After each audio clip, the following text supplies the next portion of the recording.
Hello，大家好，歡迎大家嚟睇易經商呢個頻道。咁我係香港嘅會計師 Easy。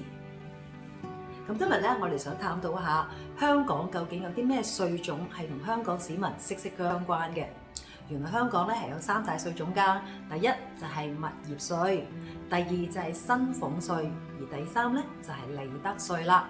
咁今日咧，我哋睇一睇第一種稅種物業稅嘅處理先。咁物業稅係咩人需要交呢？其實就係一個香港人或者非香港人，只要你擁有一個香港物業出租而賺取租金收入嘅話呢，咁就需要交物業稅啦。言下之意就係如果你呢個物業冇出租，自己用或者丟空咗，其實係唔需要交物業稅㗎。咁物業稅究竟係要交幾多嘅呢？其實就係你過去一年嘅總租金收入，加晒佢打8折之後，再乘以15%就係物業稅啦。咁即係話，如果過去一年你未必成個12個月都出租，你可能只係出租咗8個月，咁你就將8個月嘅租金加晒佢打8折，然後再乘15%就係物業稅啦。咁究竟物業稅幾時先至開始報嘅呢？咁其實咧，每一年稅局就會喺呢一個5月1號就會寄呢個稅表俾所有嘅業主。咁當你收到呢個稅表嘅時候咧，你要喺30日之內填妥，然後交翻去稅局嘅。咁如果喺你填嘅時候發覺，我過去一年冇出租喎，咁你咪填一個0咯。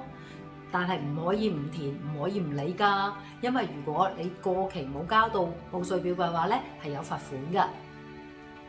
咁有朋友又問我啦，如果我填報嘅時候有冇一啲支出可以抵扣㗎？我交咗管理費嘅喎，我交咗一啲維修費嘅喎。咁原來根據香港稅例咧，喺呢個物業稅嚟講咧，唯一可以抵扣嘅就係業主所支付嘅差餉。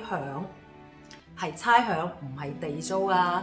咁即係話，如果你呢一層樓擁有嘅要交嘅差餉由呢個業主所支付嘅話咧，交咗嘅差餉咧係可以抵扣，但係其他嘅例如維修、管理費或者雜項支出，全部都冇得抵扣嘅，因為你其實嘅租金收入已經打咗8折㗎啦，咁即係話嗰2折就已經係抵扣到當咗係呢個維修費用㗎啦。